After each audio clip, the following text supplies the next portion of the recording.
My name's Kerry McDonald. I'm former head men's volleyball coach here at UBC, now working in assistant coaching capacity with men's volleyball. And I am also the Director of Sports Science, Sport Medicine and Innovation for Volleyball Canada.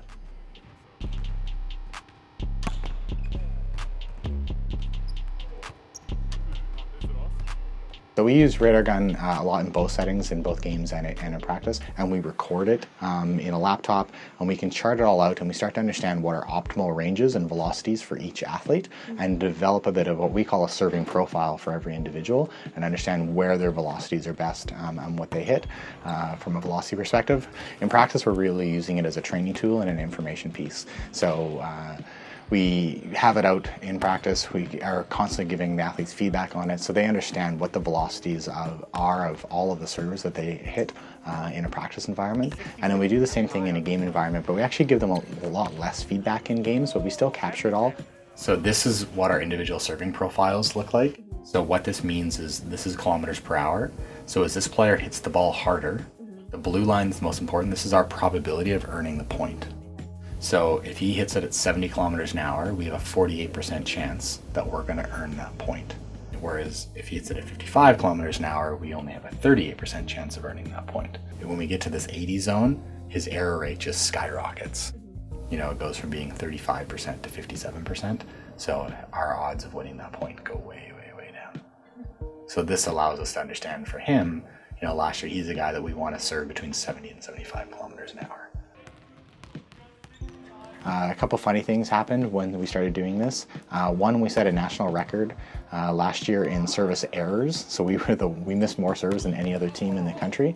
We also had more aces than any other team in the country, so we had a fairly high risk, high reward type style, but really serving started to become a little bit of our identity as a team, and it allowed us to win a national championship. I think we just outserved a lot of our opponents.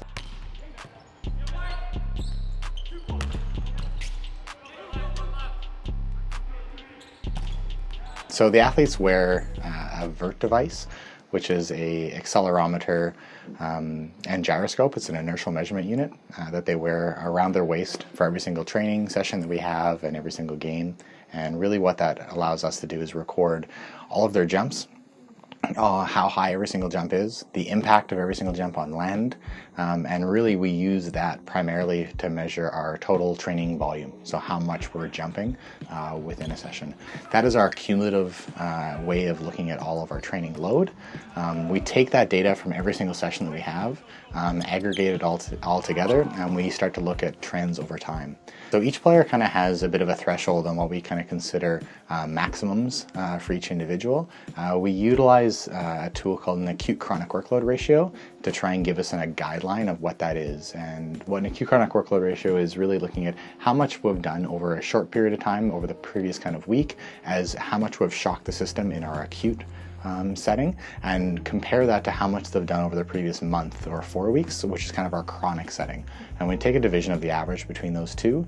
If it's 1, basically what we've done over the last week is pretty much the exact same as what we've done over the previous month. But there's a lot of literature around this from injury prevention showing that if we go above about a 1.3 ratio, that's where we start to see the increase in injury risk. And at about a 1.5 ratio, we almost double our injury risk. So that's really what that guides us on understanding how much our athletes can do on a day-to-day basis.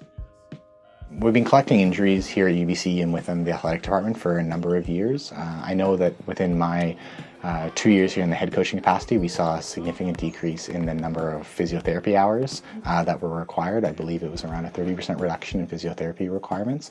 So we found that we were maybe a little bit of a healthier team once we started capturing and monitoring this data. We also, over 2 years, we had no time loss, so no practices missed or games missed due to a chronic injury within that same time frame, which is fairly unique. That doesn't happen too often usually in volleyball. We have usually athletes need to take a lot of rest periods and time off due to chronic injury. We didn't have any of those. So from an injury prevention perspective, I think it was fairly successful.